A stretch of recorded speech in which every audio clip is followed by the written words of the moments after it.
Welcome to NACTV Reads the News. My name is Gwen Jacobsen and I'm one of many volunteers that help create programming for our station. NACTV can be seen on MTS Channel 30 or 1030, Westman Cable Channel 17, Bell Satellite Channel 592, or online at nactv.tv. These programs are made possible by our volunteers, staff, advertisers, as well as donations made by you, the viewers. If you are enjoying your NACTV experience, please consider supporting us by either donation or volunteering. You can contact our office at 204-476-2639 or at nactv@wcgwave.ca. So this week's edition of the Neepawa Banner & Press is dated Friday, September the 9th, 2022. And we have a huge picture on the front page saying, "Back to school." Schools across Manitoba started up again for the fall on Wednesday, September 7th. And here we see students disembarking from the bus to head to Neepawa Area Collegiate and the Neepawa Middle School on their first day back.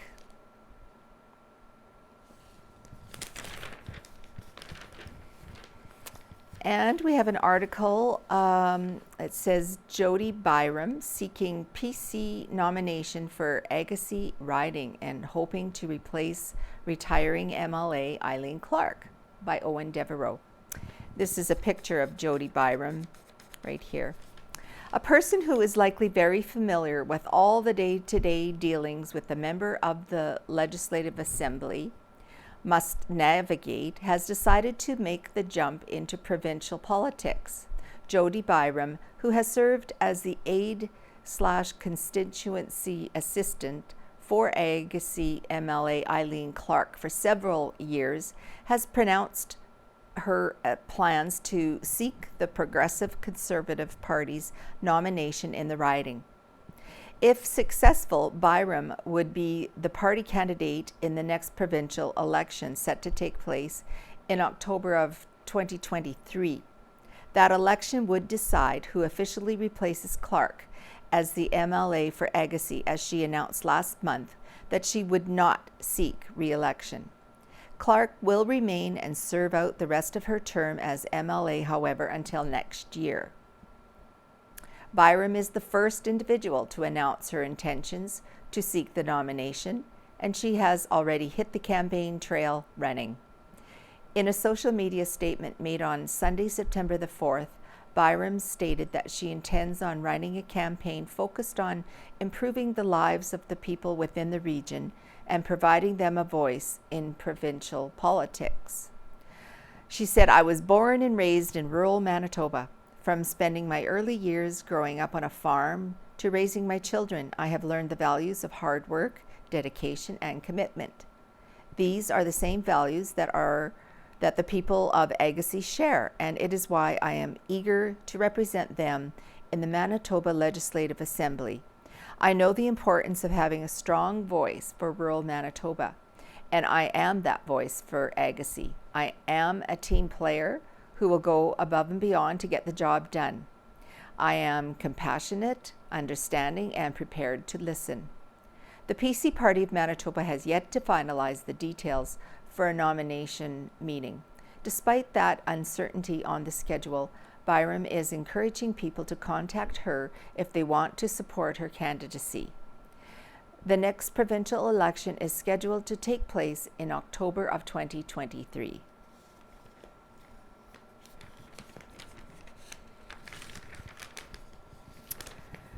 The Roxy Theatre coming up shows are for September 9th and 10th. It's called Bullet Train. And September 16th and 17th, it's called The Invitation. I'll come back.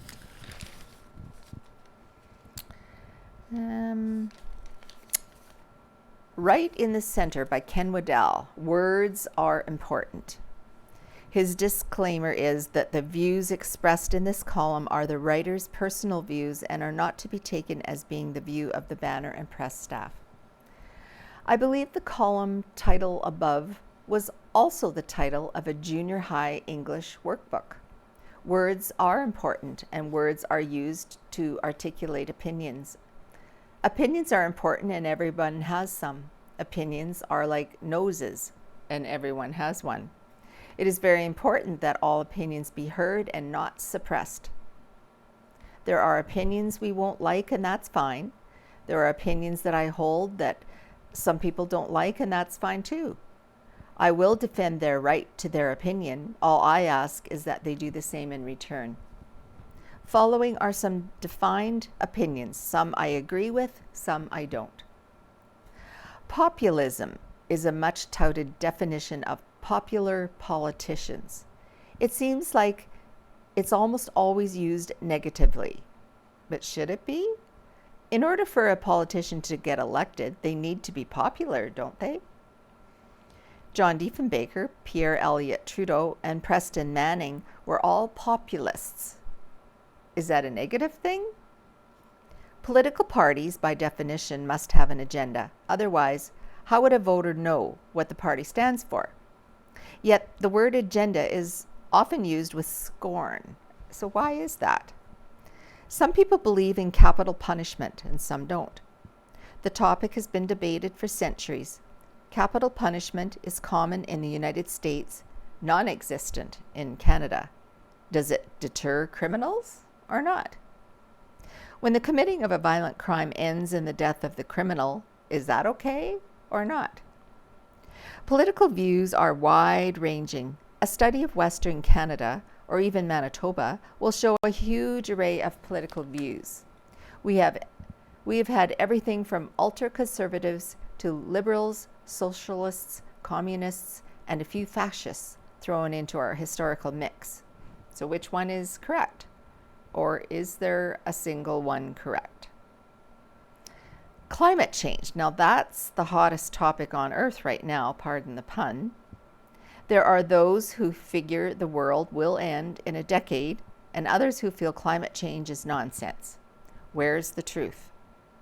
On the topic of electric cars, my thoughts come to the surface pretty quickly. In rural North America, especially in the winter months, electric cars will not work for the foreseeable future. They're not yet feasible. We have heard a lot lately about water shortages. We have seen many images of lakes, especially in western United States, going dry.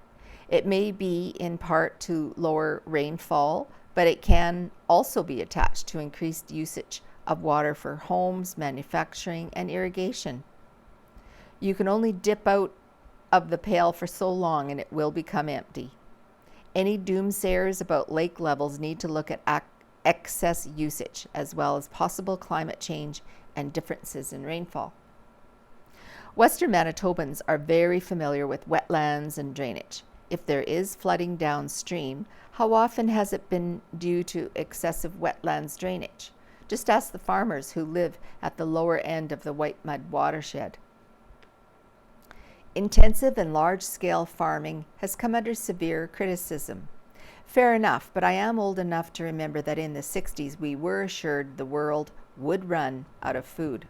While there are pockets of famine, most are related to the disruptions of civil wars. For the most part, while there may be some malnutrition, the majority of people have enough food. In Canada, we throw out more food than we eat. Related to the food topic, many people will argue the world has too many people. Not sure who they plan to kill off, but the reality is you can still fit every person in the world into a couple of large U.S. states like Texas with plenty of room to spare. Then we have religion versus relationship. I think religion can be described as mankind reaching out to God, and relationship is God reaching out to mankind. In very practical terms, mankind will never span the gulf to God, but God has no problem reaching man. That is, if mankind is willing. And now we have Rita Friesen's article called You're Looking Good. This has become a familiar greeting as we reunite with friends and family we have not seen for a few years. There is often an element of surprise to the tone as the greeting is offered. The other phrase often said and heard, "You look great for your age." And just what the heck am I supposed to think when I hear that? What does my age have to do with my looks? Are you assessing the sparkle in my eye and the sincerity of my smile? Or are you counting wrinkles and age spots? Did you take note that my hair is combed or simply that my hair is white? The fact that I am upright and mobile become assessment factors. I look good for my age. Did I look good for my age when I was 2 or 20 or 60? I get it. We say things we are used to hearing. We say things to fill an empty space. Some time ago, I was privileged to escort one of my senior friends for outings, sometimes a drive, sometimes for coffee at his favorite restaurant, one where he had been a regular before he was a resident of the long-term care facility. At coffee one afternoon, a number of folks stopped at our table to say hi. As we returned to his home, I mentioned that it was lovely that he had had the opportunity to talk with a few old acquaintances. Without missing a beat, Harry said, "They were talking at me, not to me." Pondering that, I had to agree. The hellos had been brief, in passing, little depth. For an individual who was used to being engaged in a conversation, their opinions sought and respected, these casual greetings were better than none, but not soul satisfying. You're looking good, tossed over the shoulder, as it were. That was my something shiny. You're looking good. What did one expect to see? Is that a way to open a conversation regarding recent health issues or deep losses?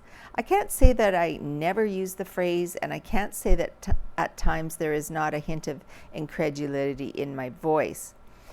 And there are times in jest that I use the second phrase, "for your age." That second one is used with loved ones, safe ones, who know my intent. Both of these are in the same category as the passing, "How are you?" You know that one. A fleeting smile and a quick greeting, not even pausing to hear the answer, for fear of what we might really hear and learn. Ed had a comeback for that one. "How are you?" No good, thanks." Many people never heard the response. And with, "That's good," and continued on their way. It was a test to see if you wanted an answer and if you even meant the question. We are becoming more comfortable with social gatherings, and it is giving me more opportunity to interact with folks I have not seen for a long time. I will ask, "How are you?" waiting for a real answer. And if I blurt out, "You're looking good," I will try to mask my surprise.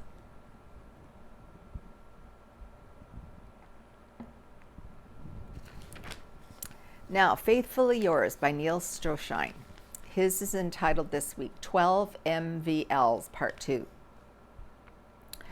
I always chuckle inwardly to myself, of course, when I receive a request for help that contains these words. Your task will be really easy and it will only take 10 to 15 minutes of your time. I chuckle because these words bring to mind the second most valuable lesson I learned during my time in public school. There is no such thing as an easy task. So-called easy tasks can quickly take on lives of their own and require far more time and energy to do correctly and to do well. The credit for this MVL goes to my grade 5 teacher. Our class was to write a paragraph on a topic she gave us. As she was correcting my work, she called me to her desk. "Neil," she said, "your paragraph is excellent, but I can hardly read it. Your handwriting is sloppy, but I know that if you work on your penmanship, you can do much better." So I decided to take her advice. I spent the rest of that year working to improve my handwriting skills. I still follow the guidance I received that day, and while I now do much of my communicating by text, email, or phone, the handwriting skills I learned in grade 5 stand me in good stead whenever I must write a note in a greeting card, complete a grocery list, or fill out a client intake form for a medical appointment. Our grade 5 teacher wasn't satisfied with mediocrity. She taught us that if something was worth doing, it was worth doing correctly, and it was worth doing well. She also taught us that if we didn't do something right the first time, we would have to find some time later that day, usually as part of our homework, to do it over. She was committed to excellence in everything she did, and she expected the same from us. She did not expect perfection. She knew that was impossible, but she wanted us to be the best people we could be and do the best work we could possibly do. She also taught us that if we planned our work carefully, any one of us could produce something that we could be proud of. We were shown how to outline a composition, write a first draft, and correct errors in spelling and grammar so that we could submit a top quality final product for grading. Most of the time she just graded our final copies, but every so often when we least expected it, she asked to see everything. The outline, the drafts, revisions, the final product, just to be sure that we were following her instructions. As we went through this process in grade 5, we had no way of knowing that 7 years later, as part of our final exam in grade 12 English, we would be given 2 hours to write an essay on a topic chosen by the Alberta Department of Education, and that the examiners who graded our essays would ask to see the outline, drafts, revisions, and final product. Our grade 5 teacher had prepared us to face and pass this test. Some of my grade 5 classmates didn't like going through all those steps just to write a 100-word paragraph. "It's too hard," some of them would say. Today we look back on those days and think, well, so is life. And we thank God for a teacher who had the courage to show us that with patience and hard work, we could overcome every challenge, especially those easy tasks that weren't so easy.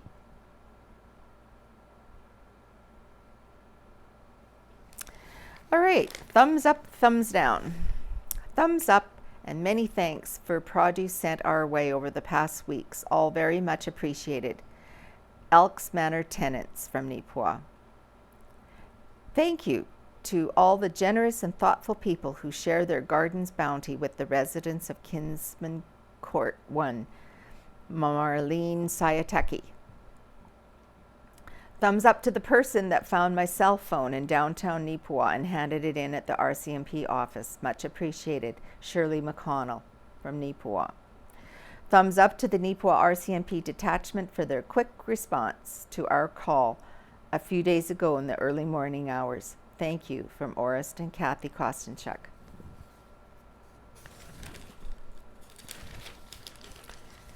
This week there are 3 recipes from Helen's Drysdale about fresh garden tomatoes. With September comes pails of homegrown, flavorful tomatoes. There are endless ways to use them up, but my favorite way is still fresh from the vine. Here are several recipes to help subdue those extra garden tomatoes. So the first one is a tomato mozzarella salad. It's a simple to make salad, tomato salad. It is a favorite of Helen's. Baked cheesy tomatoes. Not only do they taste amazing, this recipe transforms tomatoes into the perfect side dish. And then lastly, tomato curry. Serve this with rice, noodles, or veggies. This can be made and frozen for later. If you are a lover of heat, add some red pepper flakes to taste. Lunch Money and Musical Friends fundraise for local cause. Greg and Susan Fleck recently organized and held their annual backyard concert to support a worthy local cause. The event featured Greg's band, Lunch Money, as well as invited musical guests. Because of weather, the concert scheduled for the Fleck's backyard had to be moved to the Arts Forward Cultural Centre. Despite the shift in space, the festivities were still a positive evening for all. Every year, the concert raises funds for a local group. This year, the cause was the Field to Table Club at Arts Forward, a program where kids learn to grow food, harvest it, and cook with their own produce. Lunch Money and Musical Friends are also currently planning a fundraiser concert for Arts Forward on October 14th to be held at the Roxy Theatre in Neepawa. Tickets will be available to purchase at Arts Forward. More details of that concert are also available from Greg Fleck or Ron Nordstrom. And here we have a picture of Greg Fleck representing the local band known as Lunch Money, presenting $500 to Yvonne Sisley of Arts Forward recently. The money was raised and donated by the band to support the Field to Table Club at Arts Forward.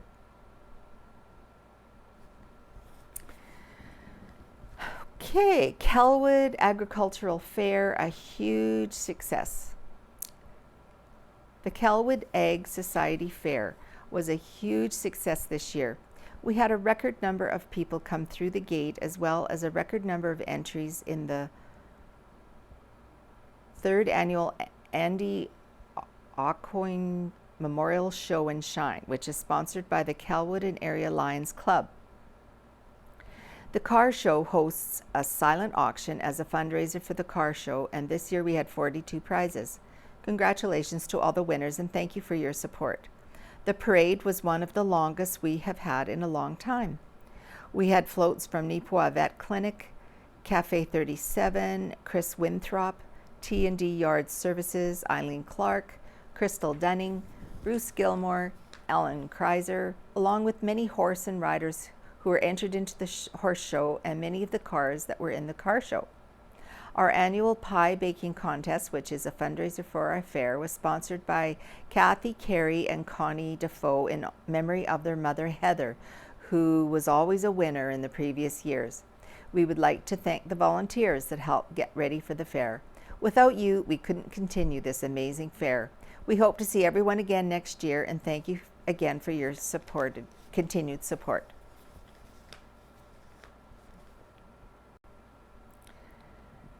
Chamber of Commerce respond to minimum wage increase by Kira Patterson. With the recent announcement from the Manitoba government that minimum wage will be increasing on October 1st, many businesses will be preparing for the change. Area chambers of commerce have shared that they are ready to help businesses with this increase in any way they can. The government stated that they will be raising the minimum wage from $11.95 to $13.50 in October this year, with another increase to $14.15 in April of 2023, with the ultimate goal to have minimum wage at $15 per hour by October of 2023. This increase is in response to the high inflation rate facing the province this year. The Manitoba Chambers of Commerce acknowledges that the minimum wage needs to increase in response to rising cost pressures. However, there needs to be a balance between having a competitive minimum wage and recognizing that employers have faced serious economic challenges through the COVID-19 pandemic, read a statement from the Manitoba Chambers of Commerce. The organization added that Manitoba's businesses are still recovering from the impacts of COVID-19. According to our members, it will take at least another 6 months before many businesses will be able to return to pre-pandemic revenues. Manitoba Chambers of Commerce noted that while raising the minimum wage is one tool to combat the effects of inflation, there are other aspects of the province's economy that need to be addressed as well. The prescription for dealing with the increasing cost of living cannot be borne entirely by the business community.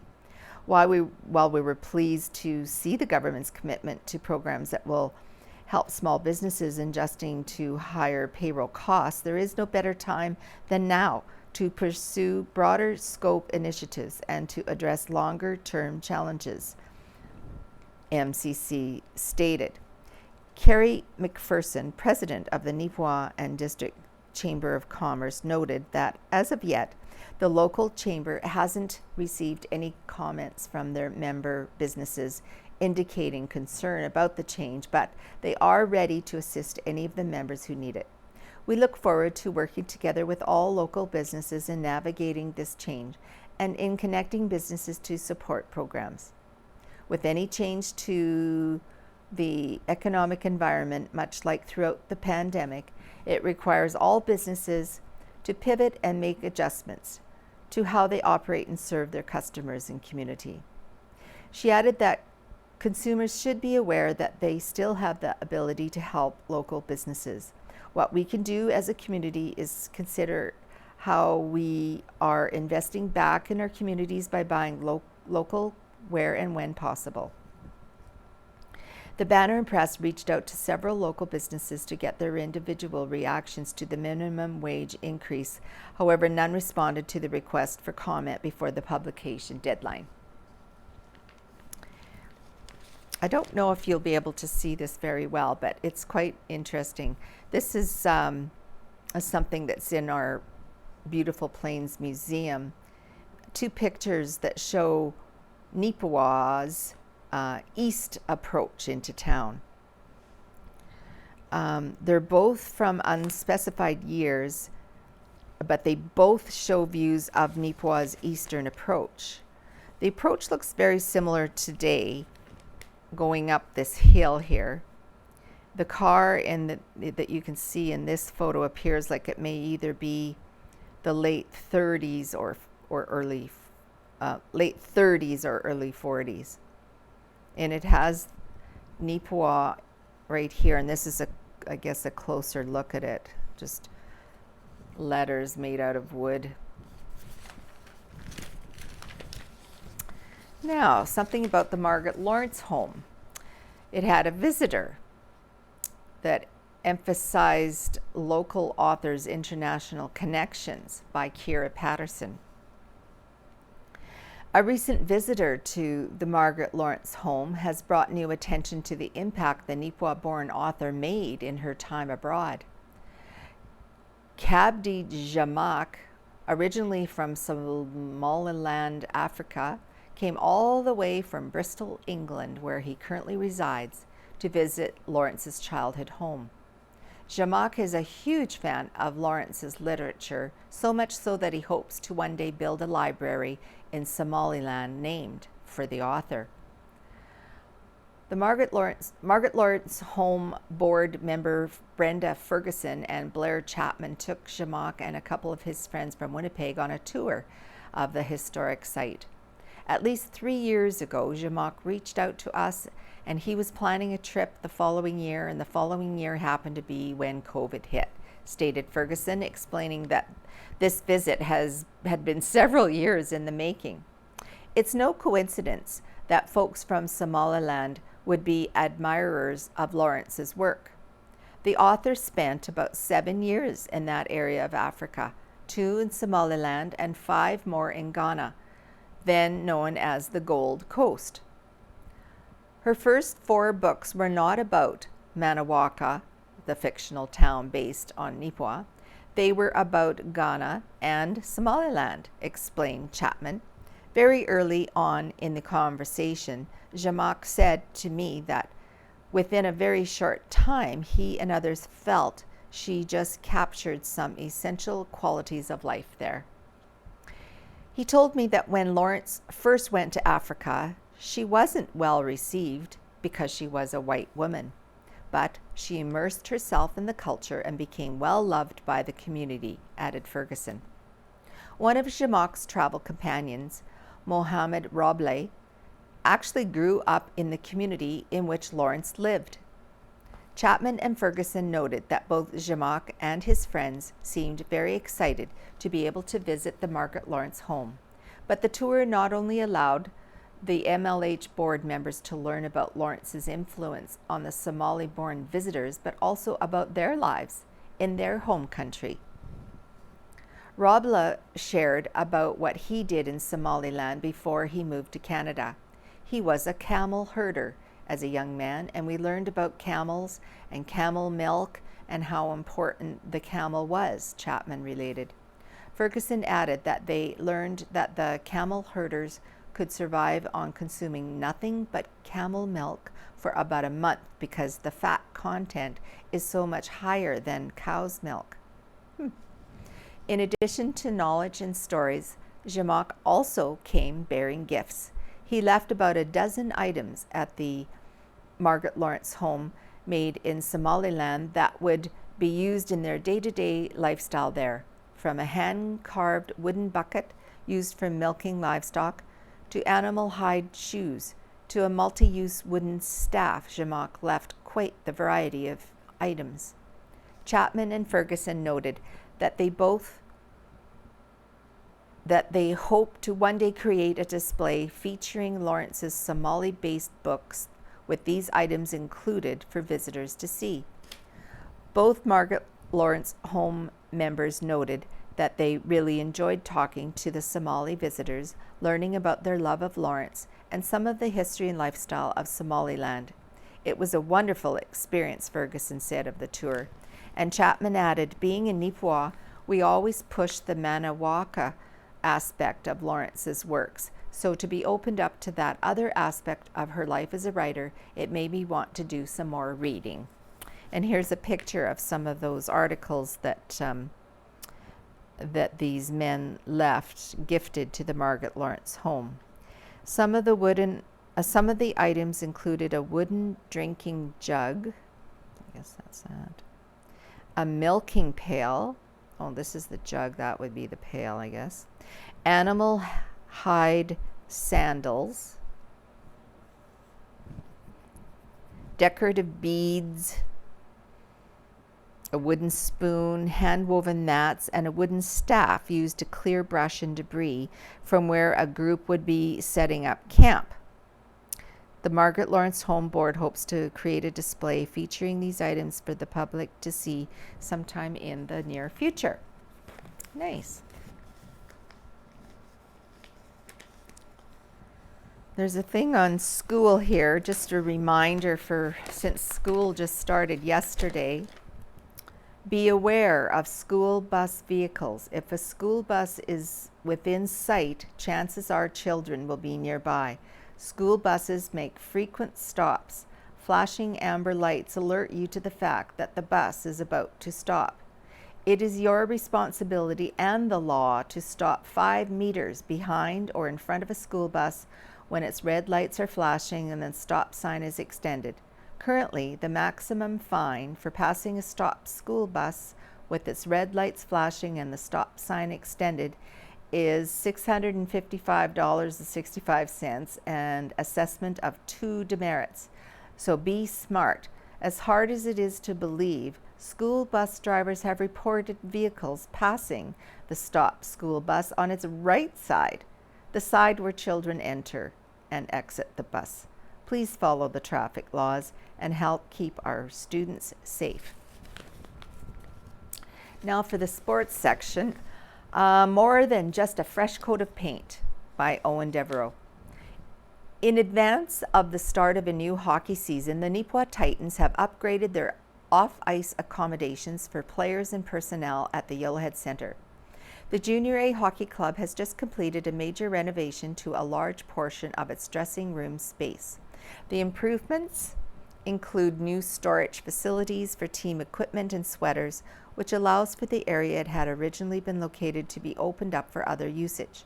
That space has now been refurbished for an expanded weight room and lounge area for players. As well, the changes have opened up an access area for meetings and other team operations. Derek Pearson, the hockey operations assistant and head trainer, said these upgrades are a big improvement from what was previously there. Previously, the space just had not been utilized as best as it could have been, and the board of directors had been talking about an expansion of the area for a couple of years and finding a way to better use the space. So now we've been able to expand the second level, and that work was done by Chisel Construction. They expanded the loft to a full second floor and added a full storage locker for us. Pearson added that board members themselves stepped up to do some of the finishing touches, such as painting the space and adding some shelving and lockers to the location. He added that from a trainer's perspective, these improvements are huge because it allows easier and more secure access to valuable equipment. It also eliminates some of the clutter that had been an issue on the ground floor of the dressing room. Another interesting addition to the Yellowhead Centre will be found on the arena's east end, as a new VIP viewing lounge has been constructed. The space will be able to accommodate up to 30 people and can be booked for all home games. Pearson said this is also an idea the team has had for quite some time. I think they talked about birthday parties and things like that. The work has been put in this year to get that idea going and turn it into reality. Again, Chisel Construction did the construction work, and the Neepawa Gladstone Co-op donated the materials. And then John's Electric did a lot of work too with the painting, the lighting, and electrical side of things. So it's going to be huge, not only for our fans, but for fans of any notable events coming to the Yellowhead Centre, whether it's the men's provincial curling championships, where are set to be here early next year, a high school game, or whatever the case may be. It's going to be a nice little feather in the cap of the Yellowhead to have an extra place that could be considered a VIP lounge that can generate a new revenue stream. Some finishing touches in terms of painting and furniture are still to be looked after for the space. It is expected, however, to be ready for the regular season home opener against the Dauphin Kings on Saturday, September 17th.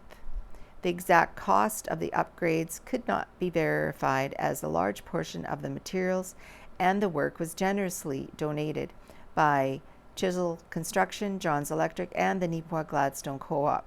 Pearson said the team is very appreciative of those businesses' support on the renovations.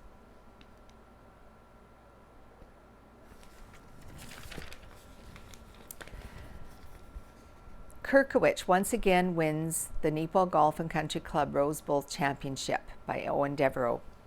Much like the Winnipeg Blue Bombers winning the Labor Day Classic, Mark Kirkowich's claiming top spot at the Rose Bowl Championship seems to have become an annual tradition as of late.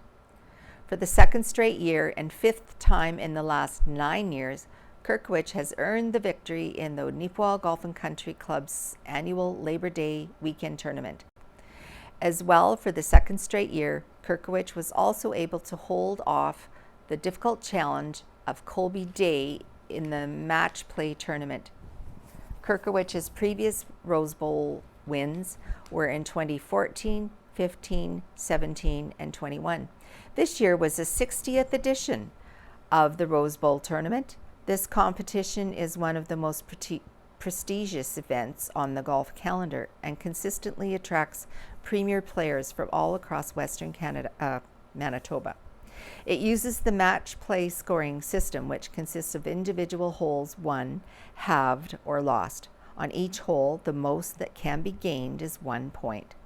The recent Neepawa Golf and Country Club Rose Bowl champions have been 2022 Mark Kirkowich, in 21 Mark Kirkowich, in 2020 Taylor Fletcher, in 2019 Al Hart, in 2018 Kenny Keeler, 2017 Mark Kirkowich, 2016 Mike Evenson, 2015 Mark Kirkowich, 2014 Mark Kirkowich, and lastly 2013 Chris Jacobsen.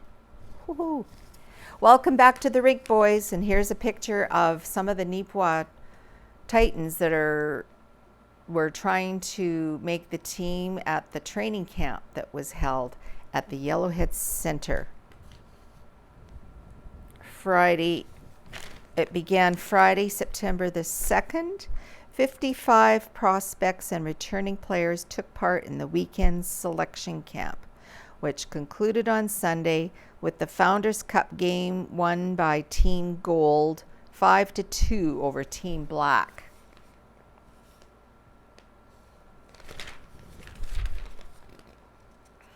What else? Ticket Please, or 3 by Casper Werhan. History can be found in the most unlikely places. The Werhan family has once again uncovered some trinkets from times past, hidden away within their home. While making some changes to the flooring in one of the upstairs bedrooms, a set of tickets were found. The tickets included several theater tickets and one ticket from a high school track and field meet. The track meet was specified to be indoors at the Winnipeg Arena and held on Friday, January 24th, 1964 for junior high events. Senior high events were listed for the following day, scheduled to go on until 3 p.m. Stamped with the words complimentary, the ticket also states that it was to be worth 10 cents when applied to the price of a student ticket. It was printed on what appears to be a standard card stock. The theater tickets had two varieties. The first is a complimentary ticket admitting one individual to the Neepawa Theatre. These tickets had a dotted line to write the date and another for a signature. The other style of, that's this one here. And this is the track meet one. The other style of ticket appears to be special in that it would admit 2 additional persons into a show at the theater if one paid adult ticket was also presented. The ticket found, that's this one here, the ticket found by the Werhan family specified that this offer was for Thursday nights only. This ticket was also printed to be double-sided, advertising for J.N.O. Kerr and Company Limited on the back, using the tagline, quality always higher than price, at J.N.O. Kerr and Company Limited, General Merchants. One may perhaps assume then that these special theater tickets were sponsored by that general store. Both versions of the theater tickets were printed on a somewhat glossy cardstock paper. Neither versions of the theater tickets could be dated. And here we have an old picture. It's entitled Glory Years, Annabelle Rintoul. This photo from a supplemental edition for the Gladstone's Glory Years booklet series made by the Gladstone Age Press. Pictured is Annabelle Rintoul, who was a primary grade teacher from 1889 to 1915. Referred to as Annabella in the obituary that was included, Rintoul was born in Glasgow, Scotland in 1860. She received her early education at Glasgow Public Schools and graduated from the Free Church Normal School in 1878. After this, she taught for 9 years in a Glasgow board school. 10 years later, in 1887, she and her sister joined their parents, who had immigrated to Canada a few years previously and settled near Orangeville, Ontario. Then in 1889, she received the invitation to teach in the Gladstone School and arrived there on February 1st that same year. She passed away due to a sudden illness that lasted a few days on December the 3rd, 1915. Oh.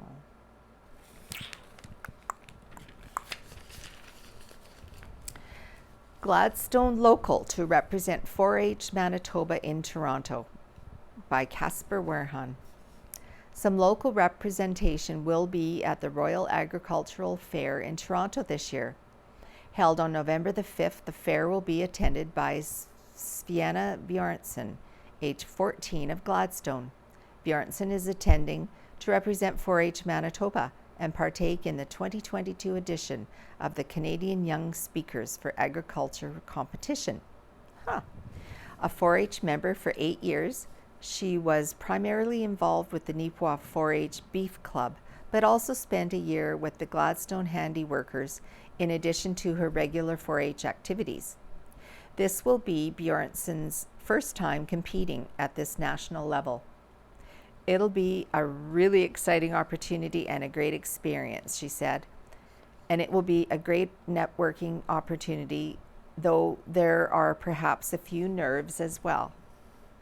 In addition to her upcoming showcase at the speaking competition, Bjornsson has shown other projects, such as a cow-calf pair, yearling heifer, progeny steer, market steer, and a progeny heifer. However, she's also held some positions with the local 4-H clubs.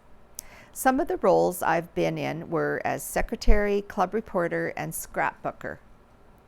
I've also done club, area, and zones, as well as provincial communications too. On top of her involvement with 4-H clubs, Bjornsson is community-minded and always donates 10% of her steer sales back to local organizations. Another participant by the name of Raylin Kushowski of Dauphin will also be attending the fair in Toronto alongside Bjornsson to represent Manitoba. The Neepawa Banner and Press extends congratulations and wishes of luck to both contestants. Here we have a picture of the beauty of the night sky. The northern lights were out in impressive fashion on Saturday, September 3rd across the Canadian prairies and Midwestern United States. Neepawa was no exception, as seen here in a picture taken by Reggie Vacquet.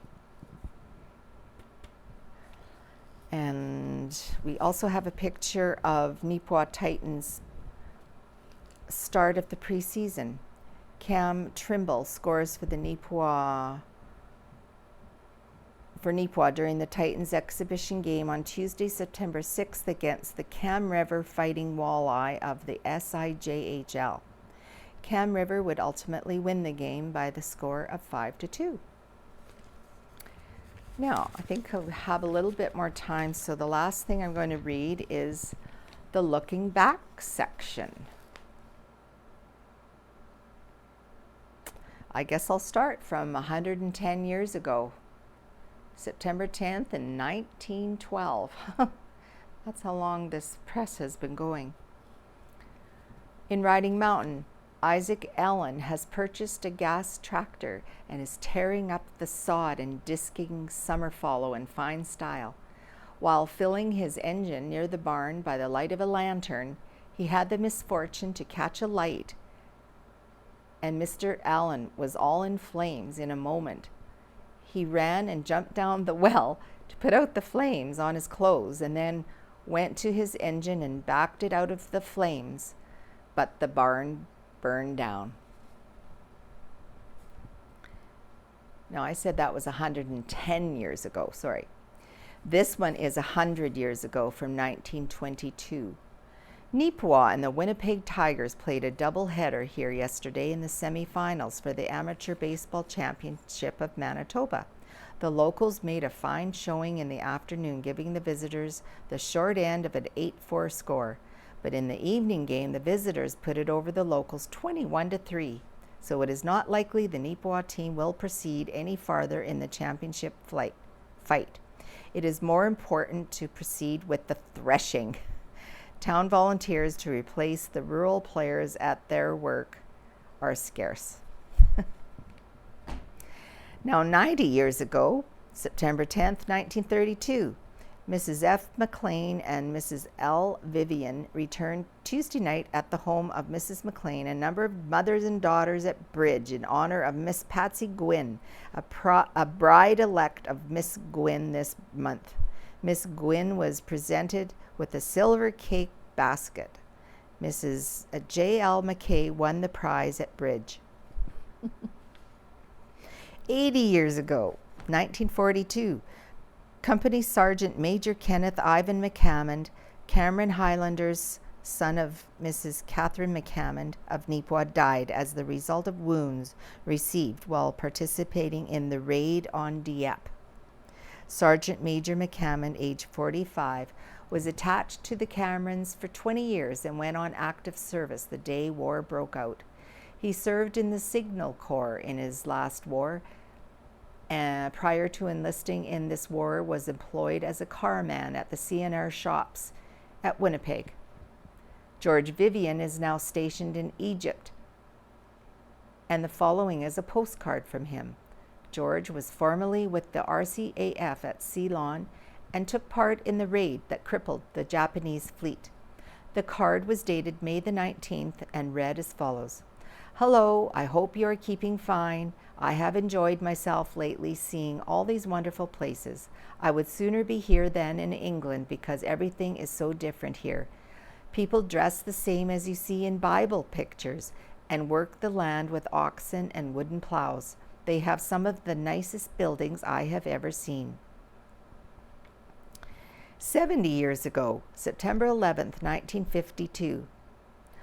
In Arden, burglars last week tried to break into the post office and the Red and White store. Tools from the CPR tool house were used in the attempt to pry open windows in both cases, but entry was not gained. RCMP from Minnedosa investigated.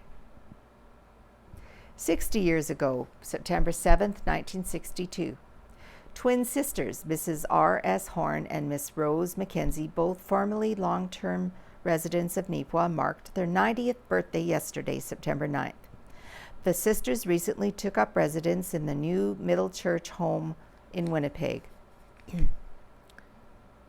The promotions of W.S.V. McBride of C Squadron of Neepawa of the 12th Manitoba Dragoons from 2nd Lieutenant to Lieutenant has been announced by Regimental Commander Major Hugh Sinclair of Shiloh.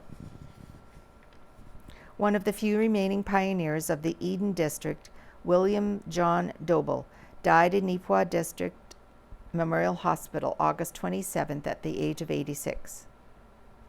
50 years ago, September 7th, 1972, one of the members of the Neepawa Bantams will now be proud to have a Western Canada Bantam Baseball Championship crest on his jacket.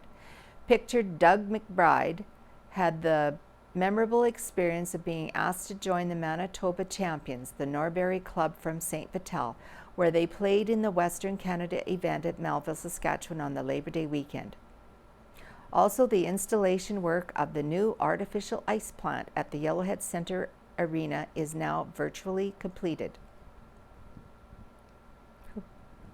40 years ago, 1982, with a better solution now in mind, Town Council last week defeated a bylaw which would have allowed horses to graze in areas zoned O on conditional use basis. Instead, most councillors now favor allowing horses as a conditional use in any area of Neepawa.